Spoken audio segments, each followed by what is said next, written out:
All right, welcome to everyone tuning in to the Eye on Cricket, and we're here for a very special episode on actually Sri Lankan women's cricket and a few topics surrounding the women's cricket and the star of Sri Lanka women, Chamari Athapaththu.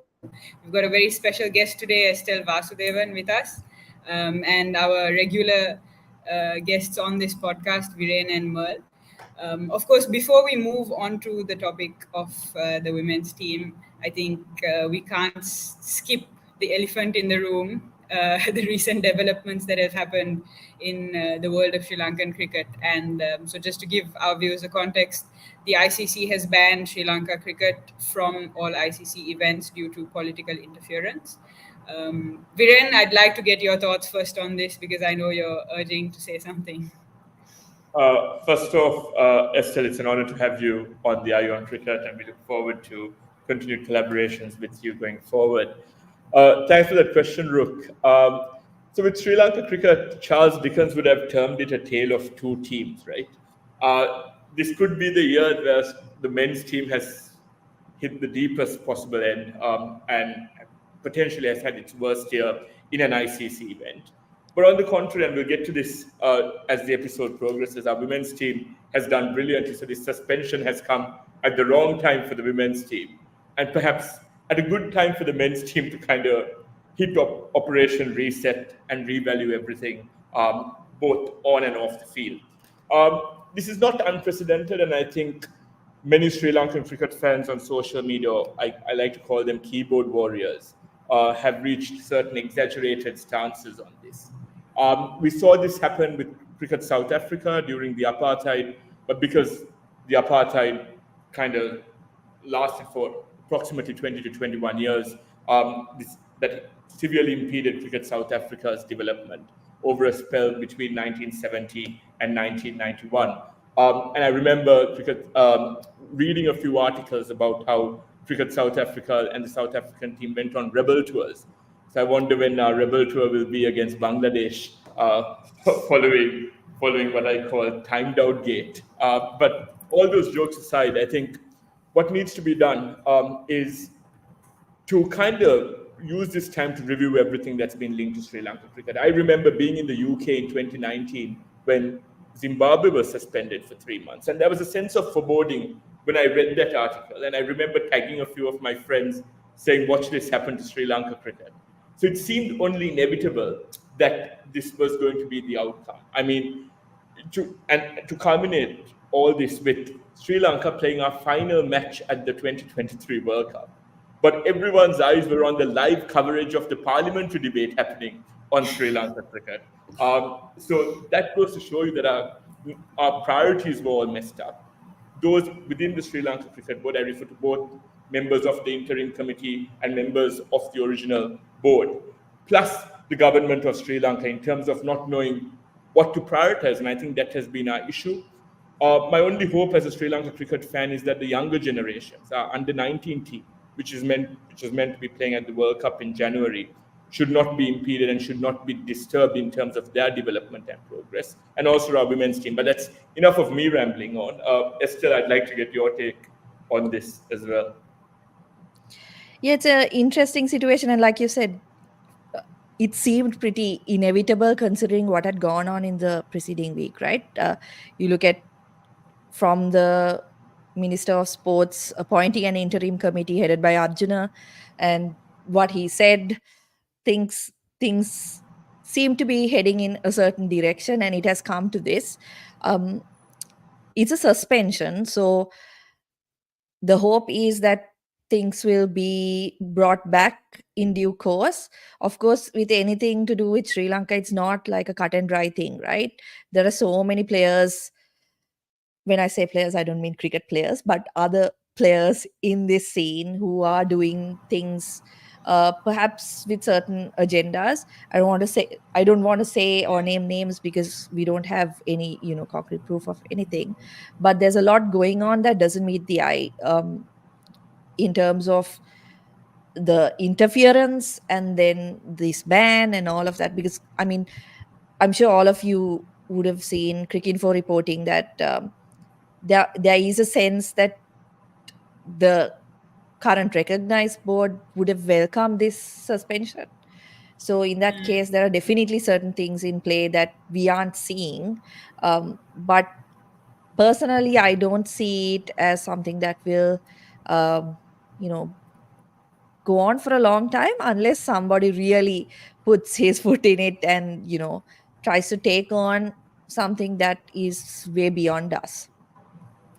As someone who has seen everything on social media but don't know like any of like what actually would have taken place, I like to ask Estelle a question on what this means and doesn't mean for Sri Lankan cricket for various teams, especially in terms of like what they have scheduled for like different teams, what they have on their schedules, what tournaments can they play in, like what does a suspension mean practically for like various teams in under Sri Lankan cricket?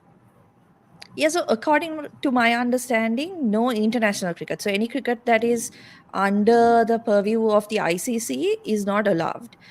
And also, crucially, I think funding is the biggest issue Funding.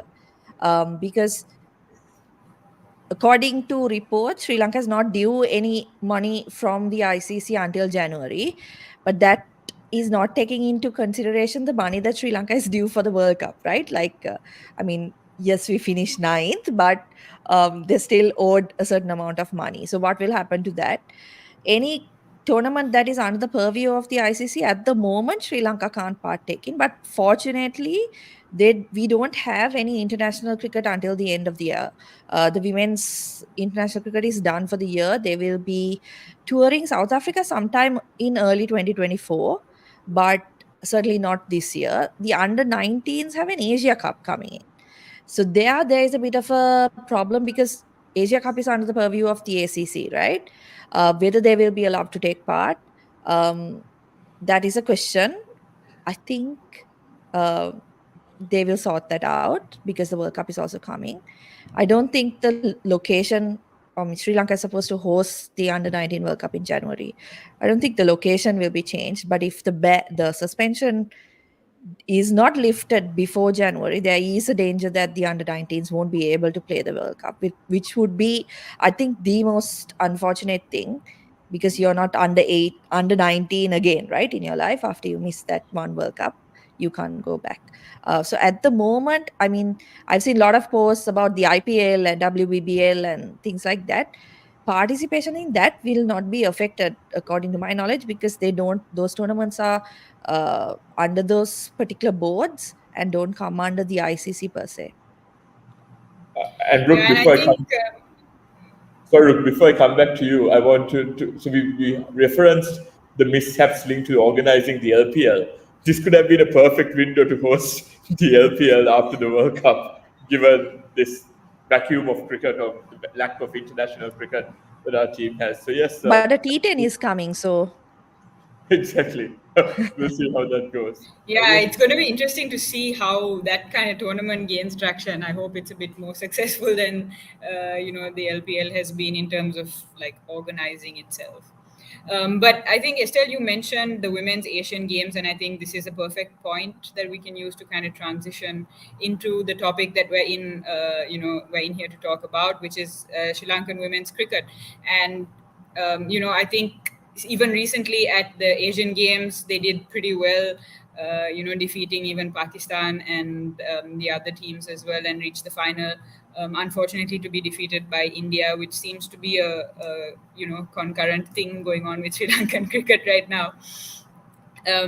But what are your thoughts on before we move on to Chamari and talk about her? I'd like to get your thoughts overall on the progress of the Sri Lankan women's team in the past year or so, and how they're, because it's, I think there are a lot of experienced players who are coming to the dawn of their careers. So what do you think the way forward is? Are they really grooming the next generation, and do you think Sri Lankan women's team is headed in a better direction than the men's team? well, I would say it's almost certainly the best year Sri Lanka women have had in international cricket, 2023. I think 2013 was the year where they caught everyone's eye with their performance in the World Cup in India, where they beat India and England for the very first time. But that was just two games, right? In this year, they have competed in a much higher level, I feel, and have been consistently good. I think if you look at the over maybe the last 18 months, they've beaten India, they've beaten Pakistan in Pakistan, they've got wins against New Zealand, of course, in Sri Lanka, first series win against New Zealand. They went to England and beat England. I think that is the one that I think everyone was talking about, because it's not an easy thing to do. I know England weren't at full strength, right? But records will reflect Sri Lanka went to England and they beat them in a T20 series, which was massive, particularly, I would say, because England thumped Australia in the Ashes, right? In the limited overs games, at least. So that was a massive achievement. Overall, like I said, best year the Sri Lanka women have had in international cricket. But I think you brought up a very pertinent point in that there are so many experienced players, and in Sri Lanka, when we say experienced, we mean old. Um, and that might become a problem in the coming years. Sri Lanka, I believe, more than half of them in the regular playing 11 are above the age of 30. Of that, I could name maybe 3 4 who are past 35. And unfortunately, we don't really see any like backup players being tested. This, in my opinion, is a universal problem with Sri Lanka, right? What is the difference between a great team and a good team across sport? You look at football or rugby, or I mean, I'm sure you guys follow a lot of other sports. The great teams can make their substitutions, and you'll have nearly as good a player coming on, right? Or if one of their great players are injured, you'll have almost a like for like replacement coming in the next game. For teams like Sri Lanka, that is a huge problem. It is the bench, the depth that we lack. If you look at the Cricket World Cup that's just concluded, right? Everyone was talking about, okay, Vanidu Hasaranga is not there, Dushmantha Chamari is not available for the first half of the tournament. Those were the reasons for Sri Lanka not succeeding from people outside Sri Lanka, right? And a key reason for that is the lack of depth. When you don't have, maybe, look, you're not going to have a like for like replacement, I think, for someone like Hasaranga, right? He's a special player. But a great team would build someone who is at least 70% or 80% of that player, which Sri Lanka don't have. So similarly, in the women's side of things, you've got Inoka Ranavira, Oshadi Ranasinghe, Udeshika Prabodhini, who have served the country for many, many years. But unfortunately, there aren't really that many players coming up who could potentially take their places, right? Athapaththu is you can't replace her. She's like a Sanat Jayasuriya, right? Like there's you rarely get players like that. Um, but the others, that's where I think the work needs to be done behind the scenes and at the grassroots level, to build that second tier of players who can come in. Maybe they won't be immediately as successful, but who can give you that in the long term. In the batting front, I think Sri Lanka have to a degree found that in Harshita Samaravikrama, Vishmi Gunaratne, Hasini Pereira has found some form. So those are promising signs. So Yeah, but I think great it comes year, back. but where we are going is a question. Yeah, definitely. I completely agree with you. I think, again, it comes back to that pool, right? You have 3 or 4 names that showing that potential, but it goes all the way back to this systemic issue and the need for systemic reform. And I know, Merle, I'd like to bring you in here because you've been quite quiet all this time. And I know you are also a very pertinent fan of women's cricket, but you also follow the Sri Lankan cricket circuit so very keenly. So my question to you is, we talk about that there needs to be system change and stuff like that, but do you think that interest in general in the youth of Sri Lanka to come in and get in, follow professional cricket as a career is kind of declining, and do you think that may also be a long-term issue, both men's and women's? Or do you think that, if there is some systemic reform, that's all that we need, that the talent is there, it's just we're not grooming the talent? I mean, I've always been of the opinion that talent is never, or at least has not been a problem in Sri Lanka, at least like over the past several decades. We see talent coming in and we see talent performing at like the highest possible level, especially, I mean, I follow the men's team much more than the women's team. I mean, we see spurts of absolute brilliance from Asela Gunaratnas to Avishka Fernandos to now Dilshan Madhushankars. I mean, they could play with the best of the best and even beat the best at their best almost. But that has not been a problem. And I don't follow like the grassroots enough to have a sense of whether like at the lower levels whether there's declining interest. But my sense is, talking to Viren and speaking to like some of my friends, it's probably not the case. But the issue is like at some point, I mean, things might turn. Yeah, the issue with systemic, I mean, the discussions we've been having like at office also with Viren, it's just that, I mean, when players don't have expectations that they will be taken care of, that their performance will be valued, their incentives get warped. They don't want to perform at their best and be selfless about it. So they're going to be in for the game for a small amount of time. They want to make most out of it. And these are manifested in things like players having their own, I mean, not there we are to blame them, but like some fans are frustrated that even while the matches are going on, the moment they take a wicket, someone managing their social media page would post something, as opposed to like the team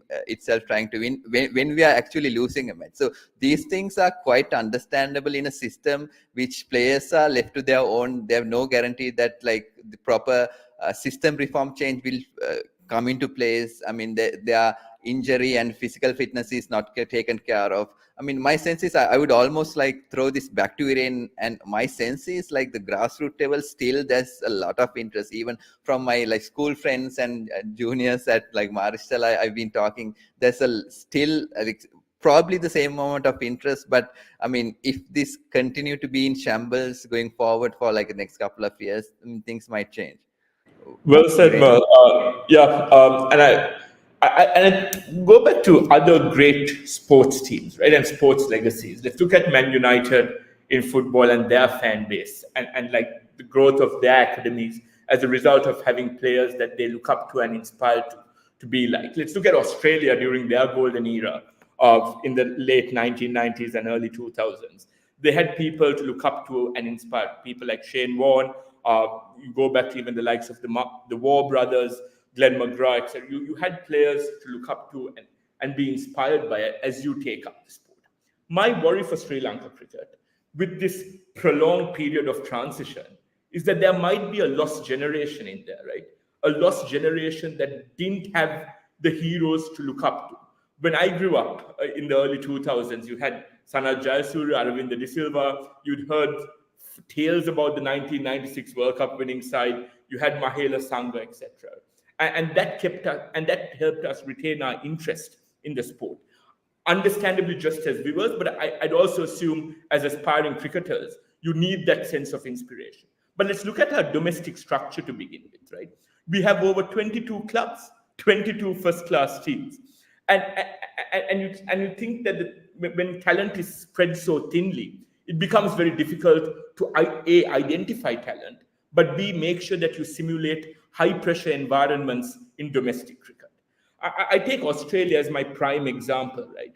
They only have 6 first-class teams. You talk about Victoria, you talk about New South Wales, South Australia, Tasmania, Western Australia, and Queensland, right? And it's a concentration of talent. The Sheffield Shield is the pinnacle of first-class cricket. And when they don the baggy greens, they are ready-made players to tackle high-pressure situations, be it the Ashes or be it an away test series in India. But with our club structure and the way first-class cricket operates in Sri Lanka, where you have people in their early 40s dominating proceedings with the ball on ranked turners, it becomes very difficult for youngsters to break out of that, because you're talking about, let's not even take the squad depth, let's just take the playing 11 of these 22 teams. You're talking about close to 250 players competing for a spot in the side, and when that opportunity is also kind of monopolized by veterans of the game like Malinda Pushpakumara, who in my opinion deserved a long run with Sri Lanka cricket, right? His first-class stats are on a god tier compared to most other Sri Lankan cricketers. But that in itself shows you the issue with Sri Lankan cricket. And I wanted to get back to what Estelle was saying earlier, right, about squad depth. I mean, I want to make comparisons with this World Cup squad and our squad in 2019. I know many memes have been written about the squad depth in 2019, with us bringing back players who had the twilight of their careers back in at the last minute in 2019. A certain Jeevan Mendis is constantly referred to when we look back to that 2019 squad. But I don't see much of a difference between 2019 and 2023. And that is what's disappointing for me, because I think Sri Lanka cricket progressed over those past 4 years. We reached an Asia Cup final. Yes, let's not talk about the result of the final, but getting to the final in itself was an achievement. We won a T20 Asia Cup. So we had come a long way during those 4 years. So it's unfortunate to see that we had gone back on our philosophy because of the pressure brought about by the qualifiers to go back to our old guard, which has clearly not worked out. Yeah, can I add something there? I think it comes down to, in Sri Lanka, I mean, I'm going to talk about Sri Lanka because that's what we know, right? You have to succeed fast or get out. You look at your schools, right? Let's take a rugby team. Trinity College rugby team, coach is appointed, right? How long is he given to succeed? He's given a year, maybe 2. If Trinity lose the Bradby 2 years in a row, you can leave, right? You cannot build successful teams like that. With Sri Lanka, it's the same, right? You so rightly pointed out 2019 and 2023. I think there is an improvement, but certainly it's disappointing that we had to go back to something that was not working, and that's why we had to move on from there, right? But when people are having to face up with, okay, you know what you tried didn't work in 2 years, therefore you're wrong, let's go back to this. That is the problem with Sri Lanka cricket, right? Like Sri Lanka cricket, Sri Lanka everything, you don't have time, you don't have the patience to let something develop. In my opinion, 2023 World Cup should have been targeted in 2015, when you had basically end of an era. You had your Dilshans, Sangas, Mahelas all playing their last World Cup, right? From there you build and say, no, we are not going to compete in 2019. We're not going to win the World Cup in 2019, but in 2023 we are going to be at least a semi-finalist. And if it had been done then, if all these changes had happened then Sri Lanka would have been competitive now. But what did we do? We did something. Then, as when the tournament drew close, oh no, we don't have stability. Let's bring Dimuth Karunaratne to open the batting. Let's give the captaincy to him. Let's basically ostracize the greatest player in that team, in Lasith Malinga. In post 2019, we could have rebuilt. We started to in 2021 after, weirdly, the catalyst came when people broke the bio bubble, not because of any result on the field, but we started building. 2 years, that 2 years is not enough. India is, I'm going to say, they're going to win the World Cup, right? Most likely. But they haven't won anything since 2011. So it doesn't happen in 2 years.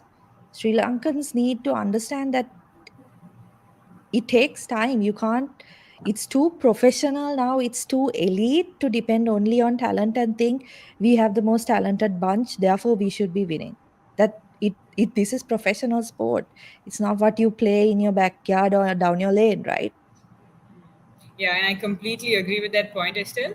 But one other thing that I wanted to just point out there is that I know Viren had some very valid points, but we've been continuously talking about, the first class circuit in the men's game and how we're grooming the men's talent for the World Cup and all of that. But I want to come back to the women's team and get Estelle, because you've obviously been covering, women's cricket firsthand for, the Papare and stuff. What is your, can you give us some insight into the professional setup in for women's cricket in Sri Lanka? What is the first class system? How many clubs are there? Because I think a lot of viewers probably don't really know much about this, because Sri Lankan women's cricket is not, as prominently spoken about as men's. Weirdly, with Sri Lankan women's cricket, first class, to me at least, first class is not the place where we need to start. It's the schools, because schools don't play cricket in Sri Lanka, right? Girls' schools don't play. I don't know what school you went to, but the school I went to didn't There play was no hardball cricket. cricket. Yeah, Yeah, no cricket, I right? played down the And lane with my cousins. That's what yeah, that's what my yeah. cricketing. So for the men, they always have that strong base of, okay, majority of schools, at least in Colombo, where cricket is centered in, play cricket and play it at a very competitive level, right? I mean, I'm sure you that competitiveness is much higher than when they go to club level. But in the women's game, that's not the case. So they need to start there. But coming back to your club question, so the women's game is dependent pretty much solely on the forces. So the Army Sports Club, Air Force, Navy have teams. Sometimes they field two teams in the first division, and then you have Chilau Marians, which is relatively new and which Chamari Athapaththu plays for. You have Coles Cricket Club, and you have Sinigama CC, right? Um, Coles Cricket Club, I know personally, is cannibalized by the forces teams, because what they do is lot of school kids go directly to Coles, and then they build them up to a certain level, and when they leave school, then they're eligible to work in one of the forces, and they're picked up. If they're good, they're picked up to play in one of the forces, right? And then what happens is the forces have a B, C team. Sometimes players don't even make that C team, right? And those girls who fall there would be good enough to play for Colts, because Colts isn't able to maintain that core group of players, right? Which is why I think Sinigama CC has done something really well, in that they've managed to keep a lot of the players who they've had for a long time. Example, Kavisha Dilhari, for as long as I remember, I think she probably started playing for them when she was maybe 12 or 13, right? And she's still playing for them. Um, Chilau Marians is new, but they also seem to be retaining their players, which is good. I mean, you can't really blame players, because it's not like international cricket. Like, they don't get paid in, like, courts. I don't know if they pay anything. They probably cover your transport or something, right? Um, and unless you're able to get like deals with certain brands, I don't know if they make any money at all. That's where the forces come in. So they give you a job, they give you a monthly salary, and all you have to do is play cricket, right? So most people would take that, right? So that's kind of the system. So mostly, most of the national players play for those three teams. Not Army, sorry, Navy and Air Force, and they dominate. But sadly, because there is no real feeder system like the men have with the schools, they don't really have that, uh, the recycling of talent. Like, there's no talent moving through.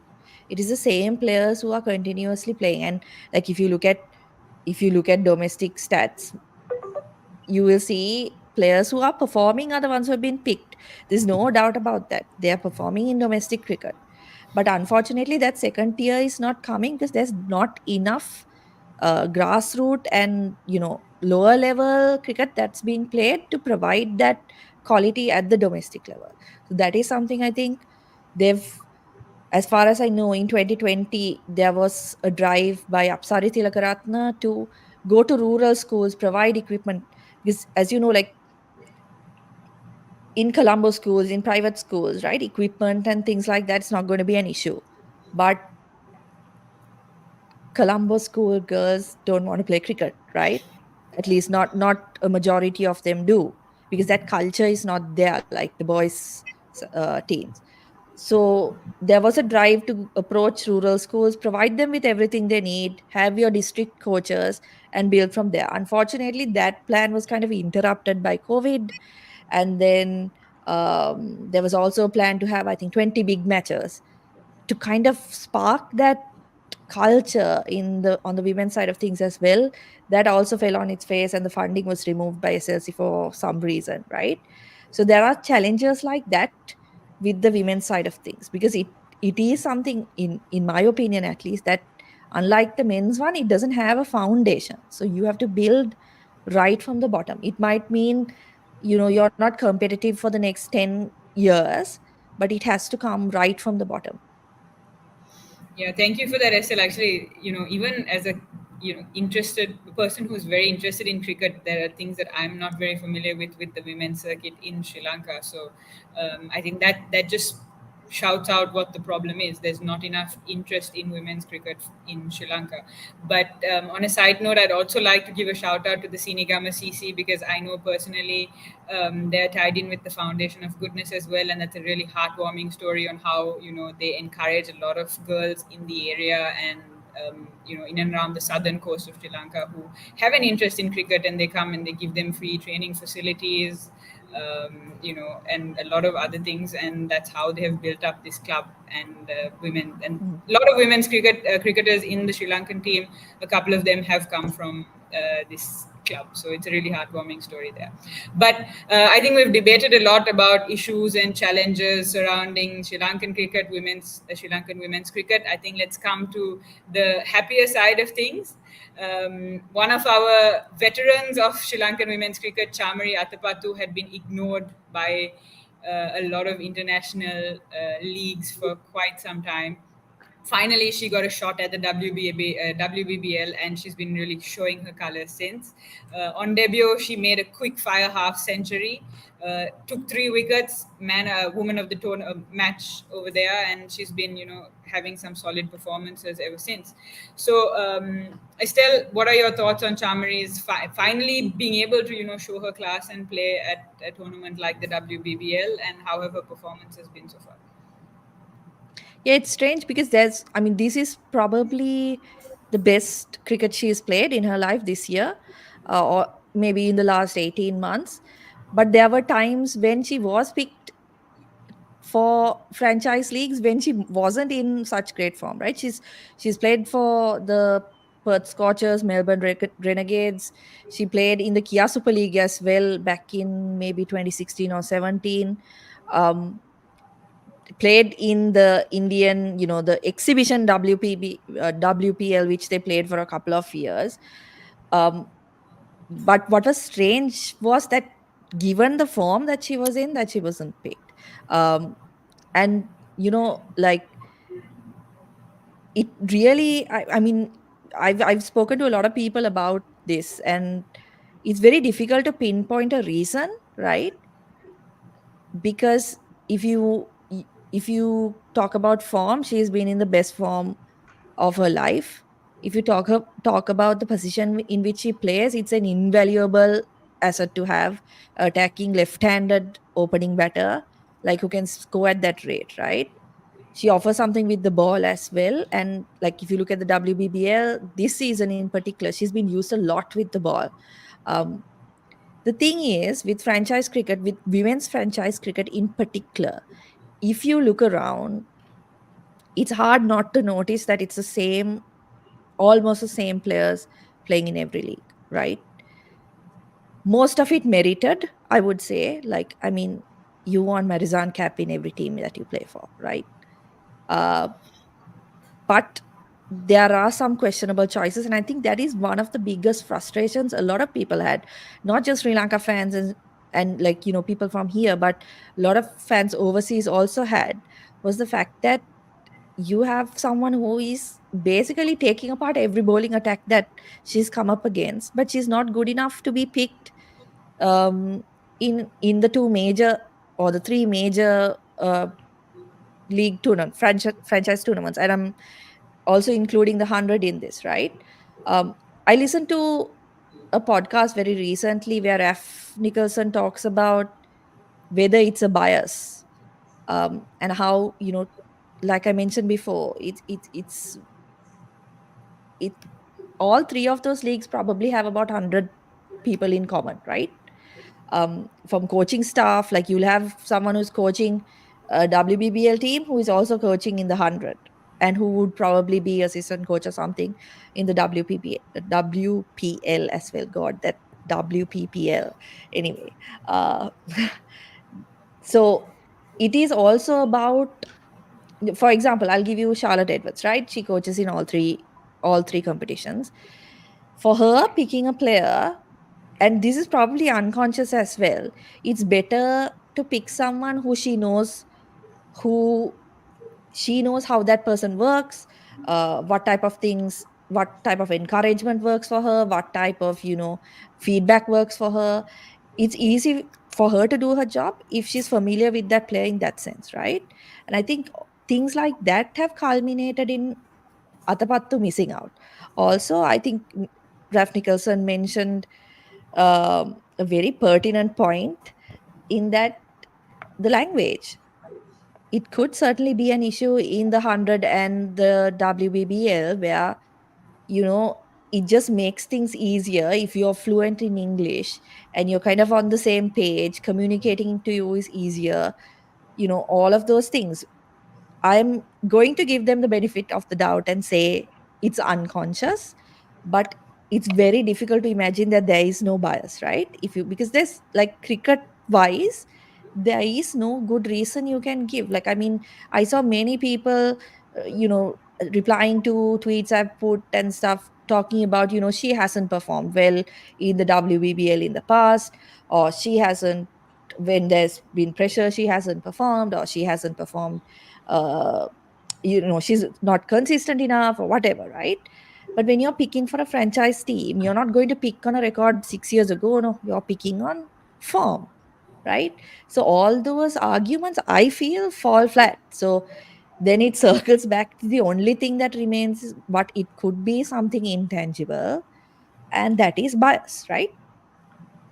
And weirdly, I'm just thinking whether it's like in a way it could have what spurred the recent absolute outburst of form as well. Yeah, like over the past like 1 to 2 years, because like you said, I mean, this was one question I was going to ask you, like whether in cricketing terms can you pinpoint something she has changed in her game that has led to the recent explosions, which you have already answered, which you can't seem to like pinpoint anything specific necessarily, but it could be something like inside her head. Yeah, like it's the motivation that for you've been ignored for so long. I just want to pull up at like Incredibles that I was doing some prep for this podcast. So I mean, forget T20s where she has always struck the ball at a like a very high rate, but in ODI, so this year, so she has a overall strike rate of 73 in ODIs, and before this year she has not struck at more than 85 in terms of strike rate.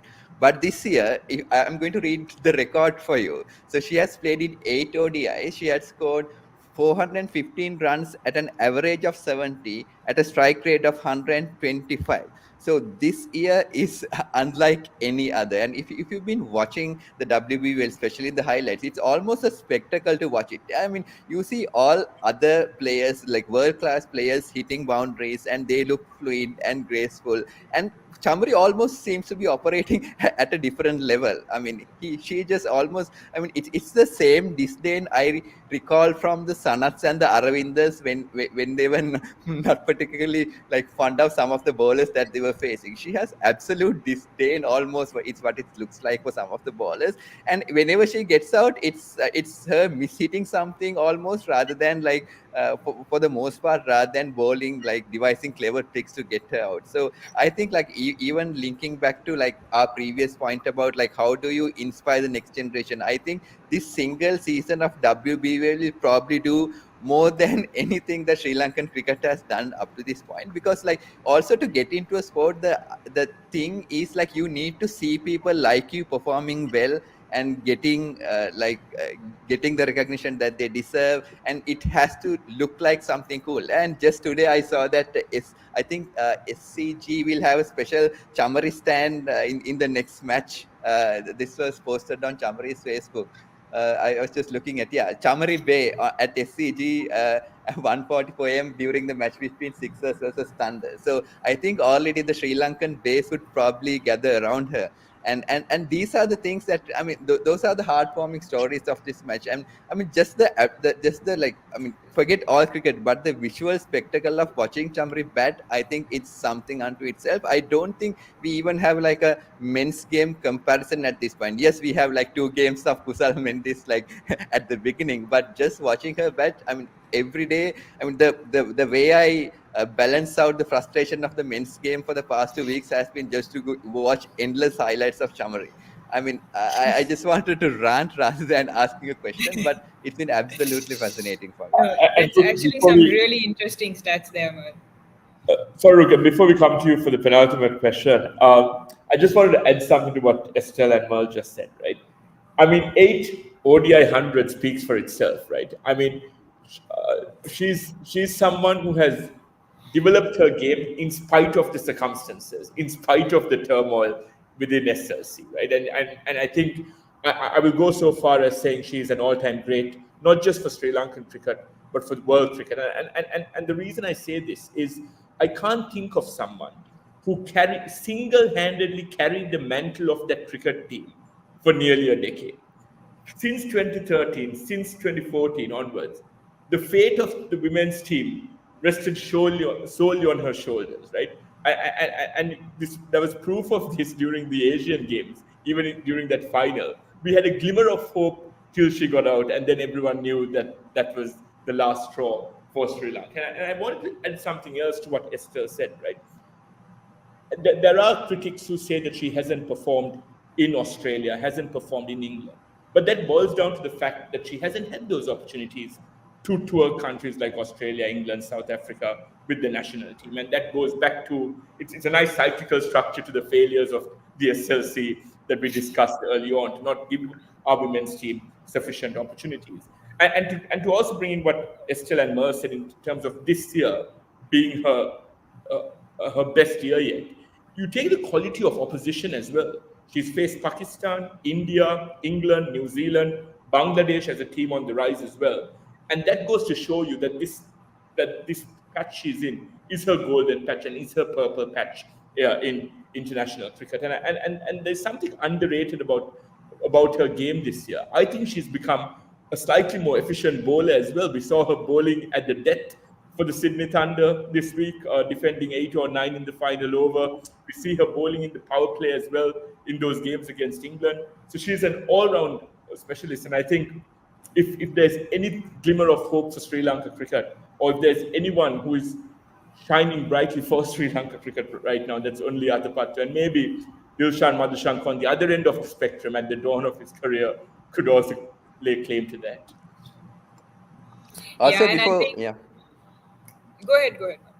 No, sir. Before Rux asks the final, like penultimate question, I had another question for you, and perhaps the answer to this might be obvious, but just like watching Chamari bat, I can't help but wonder what she would have been in an Australian setup, like where the game itself is professional, and you have all kinds of coaches to train her. There are hitting coaches, there are technique coaches. I doubt, Sri Lanka even knows the concept of like a hitting coach, like definitely not within the women's game. And I can't help but like make the parallel that I was like listening to a interview with Sanat Jayasuriya talking about Aravinda De Silva, where he felt that like Aravinda De Silva was slightly before his time. Had he come into the men's game where the game would have been more professional, he would have undoubtedly ended up as one of the all-time greats. I think Chamari, it's fair to say Chamari is an all-time great, but like, do you think like within the right set of circumstances, she would have been unquestionably at the very top of the all-times like greats of the game? Because I can't see how she's not. Yeah, absolutely. And it you know, so last year I was covering the T20 World Cup in Australia, and that was my first time outside Asia, right? And the amount of free to use facilities they have in that country for cricket or any sport, it just made me think, how the hell are we sorry I saw how are we competing with these teams at this level when we don't have even a fraction of that, right? Like, for example, you can walk into just any ground that has a net with a bat and a ball, and you can play. You don't need the keys from anybody, you don't need to pay anybody, you can just go and play, right? And that access Sri Lanka doesn't have, right? Like, I mean, Rook mentioned about the interest about in women's cricket. The interest, I think, is there. We all love cricket, like even for us, for our generation, right? We didn't know there was a women's team. We still love cricket, right? We weren't thinking of, I'm going to or maybe we were dreaming about representing the country even though a women's team didn't exist. But that when you see those things, you want to be it, right? But the resource to put that dream into action, it does not exist. For a girl growing up now, also, if her school does not have cricket, where does she go? Say by some chance you hear Coles Cricket Club Kilakaktiano, or there's something called Shilaumarians, go and join them. That would happen. But that's leaving too much to fate, in my opinion, right? Like, it's that, those, that structure, that culture, I don't think we will ever reach those levels. But to come back to your question, yeah, I think unquestionably, Athapaththu would have been even better. I think she still, I hope she plays for at least 5 more years, or as long as she can, because I mean, if she can hit the ball like that and she can perform like she's performing, there's no reason for her not to, right? Yeah, sorry, I think I was on mute. But that's what I wanted to, bring in the next question that I had, which was I really hope as a fan that Chamari plays forever, because she's at that peak. It's a joy to watch her bat. And I think one of the highlights of the recent past was, as Estelle mentioned earlier, how we defeated England in that T20 series. It was such an exciting match to watch as a Sri Lankan fan, because we just had no wins to celebrate in the last couple of months. But what is the future? I think a lot of people have been mentioning that there is the name Kavisha Dilhari has been popping up here and there. She seems to be destined to be the successor for Chamari. Estelle, could you give us some thought about Kavisha? What I think she's had some really great performances in the recent past. So, do you think that she has that potential to become the next Chamari, possibly captaincy potential as well? Yeah, I actually have a funny story about Kavisha. Maybe she was like 12 or 13. She was playing for Sinigama. At that time, I was with the Coles B team, right? And we went down to Sinigama for a game. I wasn't playing, but everyone was talking about this off spinner, this kid off spinner, right? And most of their team are teenagers and, in that 15, 16 age group. She was one of the younger ones. And I recall very clearly that she was sledging the batters, right? And to me, that's a very significant thing, because she's been that confident player in her international career as well. She hasn't, in my opinion, performed to her potential, but she's that confidence she brings is not something you usually see in the Sri Lankan setup. Like, you would have even senior players who are afraid to come in front of the camera and talk, or they're a bit on the shyer side or the backward side. But Kavisha is not like that. She's a far more kind of out there personality, which I think you need to succeed in these kind of circumstances, because you really need to market yourself and you need to put yourself out there, to get opportunities, not just in cricket but in any kind of field, right? So her future certainly is bright. And I just to touch on the fact that, like, I know we've spoken a lot about Athapaththu and the impact she has for Sri Lanka, but I do really think that bowling attack really goes under the radar, and that what they do isn't noticed because it's one person doing it. It's consistently three, four, five bowlers who are stepping up every game. Unfortunately, they lost like 2 years to COVID, right? If not, I feel like at the moment we would have been an even better standard, because they're just so good and so uh, able to read conditions and how to manage things and play within their strengths. So, like, as much as we like to talk about Athapaththu, as a bowler myself, like, they win you the big things, right? Without a good bowling attack, you're not going to get far in the game. So Athapaththu has been like the dominant force, but that bowling attack is also quite promising. Yeah, and I think the strength of the bowling attack kind of resonates with how Sri Lanka has performed in the men's team has performed in the current World Cup. I'm going to bring it back to the ongoing World Cup to wrap up the show. Currently, Pakistan is 7 wickets down, so even that 0.001% chance of them taking over New Zealand seems to have gone now. I'd like to get all three of y'all your thoughts on this before we wrap up the show. Is it a clear-cut steamroll victory in this World Cup by India, or do you think that we can see, some exciting upsets in the semi-final and final stage? Viren, why don't you go ahead first? Exactly 4 years ago, we were preparing for an India-New Zealand semi-final. As someone who loves to watch the New Zealand team perform well, I'd love to see another upset. But this time it's going to be difficult. This time in Indian conditions, India have been ruthless. And everyone seems to be finding their groove and form at the right time. And that bowling attack, this has to be India's greatest ever bowling attack. I think if you go back to their golden era with Ganguly, Dravid, Lakshman, Tendulkar, the thing that let them down was they'd post formidable totals, but they didn't have a bowling attack to defend it, right? But I think kudos to Ravi Shastri, and I think it's Ravi Shastri's tenor where with Virat Kohli at the helm, where they focused on grooming players like Mohammad Siraj, Jasprit Bumrah, who are now the leaders of the pack, right? But I'm going to make a bold prediction here.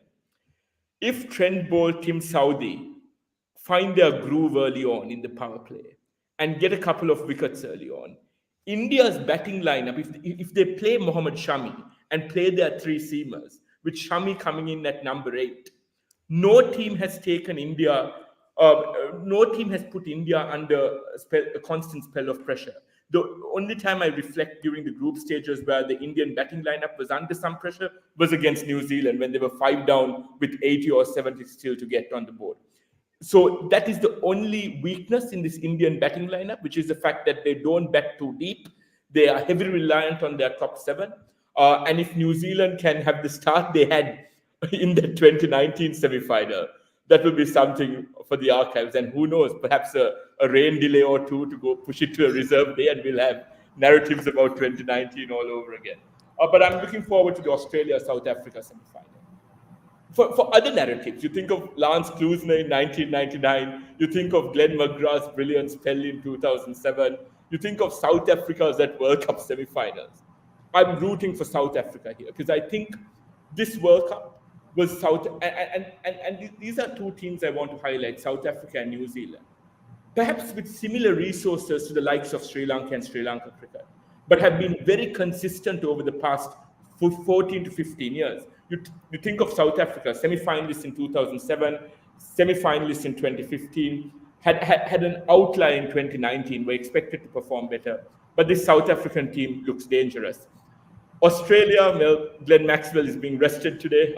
He should come back into the 11 for that semi-final. But these are the top 4 teams of this World Cup. Yes, shout-outs to Afghanistan and Pakistan as well. But it's nice to see these 4 teams in it. Obviously, the obvious favorites are India. But I look forward to a New Zealand-South Africa semi-final, New Zealand-South Africa final, and to have a first-time champion for the year 2023. So I've always had this weird theory, and it may have been a little bit more believable at the beginning of the World Cup before we actually saw how India, just defeated every opposition that came in their way. That every single ICC tournament in the recent past, India has had that one game where they just choke. And even last year, they completely dominated the group stages, semi-finals. It's just something that they forgot about. So you never know, there's still chances. But yeah, Merle, Estelle, what are your thoughts on this before we wrap up? Very quickly, I don't have a whole lot to add to what Viren said, but I think the key takeaway I very much agree with is that I see 2 ways of potentially, even though I don't think this is the likely outcome, I still think India will steamroll past the semi-final and final, and they'll lift the cup. It almost seems as inevitable as anything I've seen in recent cricket. But the question is, will Jadeja finish it off with a helicopter 6, and will that be Star Sports mojo for the next 4 years? Actually, Star Sports don't have rights, so we'll be saved from that. The pathways of an upset, I think Viren already outlined. I see one pathway of potentially the New Zealand bowling attack ripping through the top order of India and putting the batting lineup under some pressure. That's one scenario. Or the other scenario is like some combination of Australian and South African batters go absolute. They bat first and they go absolutely ballistic and score like 375 plus or 400, nearly 400, and that puts pressure on the Indian batting lineup. But I honestly don't know how you score like even 350 against this Indian bowling lineup, and it's just not. I don't think it's unfair to say this is.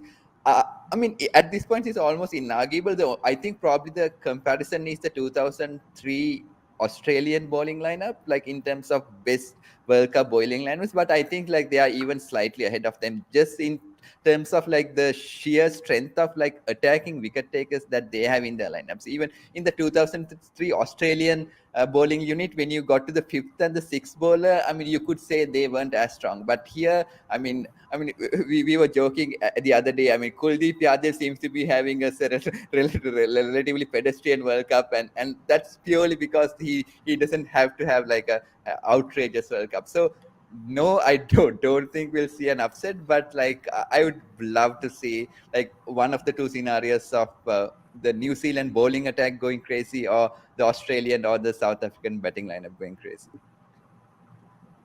Okay, maybe I think it's clear that India are the clear favorites. But Estelle, to finish up, I'm going to throw you a slightly different question. What has been your favorite moment of this World Cup so far? Oh boy. I'm not going to say Angelo Matthews getting timed out. It's not that. I would have to say Dilshan Madhusankar's delivery to Rohit Sharma. From a Sri Lankan perspective, just what's impressive about him, and I know we are short of time, so I will say it quickly. Just the kind of maturity he has shown right throughout in thinking on his feet and adjusting and not getting thrown because of pressure put on him has been incredible to watch from a guy so young. Before the World Cup, he played 6 ODIs, right? And where has he ended up? So that was my favorite moment. Favorite performance, I don't know. Has to be It's Glenn tough. Maxwell. I didn't watch it, so so there's that. It was fabulous, but for me, I think just watching Jasprit Bumrah in any game, the way he comes in with that intensity at the beginning of an innings, you're just on the edge of your seat to see what he's going to do. Rook, having watched Jasprit Bumrah live during the Asia Cup final, I was not. Yeah. I had reached saturation point on that. But Estelle, on behalf of the Ion Cricket, thank you very, very much for coming on board. I don't think you know this, but for many of us young Sri Lankan cricket fans, you've been an inspiration covering Sri Lanka cricket, going on various platforms and making sure that there is a voice for Sri Lanka cricket. And I think that's something that has been lacking in the recent past. And we look forward to continuous engagement with you. And thank you for being very humble to take our offer on board as a fledgling show.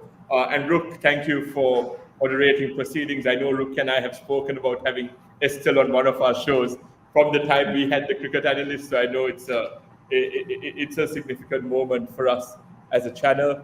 So yes, to our viewers, we look forward to having you with us tomorrow. It's going to be a fun show, a one-of-a-kind show where we battle out with Mark and Nick as we try to form our all-time ODI 11s. Feel free to engage with us on our various platforms. And to wrap up this show, yes, India are the outright favorites, but I'm expecting a couple of Indian connections to cause some havoc. Talk about Rachin Ravindra for New Zealand, be it Keshav Maharaj for South Africa, or with Glenn Maxwell marrying someone who's an Indian, having Glenn Maxwell pulling off another Wankhede special on this time in Ahmedabad during the final. So we look forward to seeing you all tomorrow. Thank you for joining the Ion Cricket, and Estelle, thank you for being with us. Thanks for having me, guys. It's been a pleasure.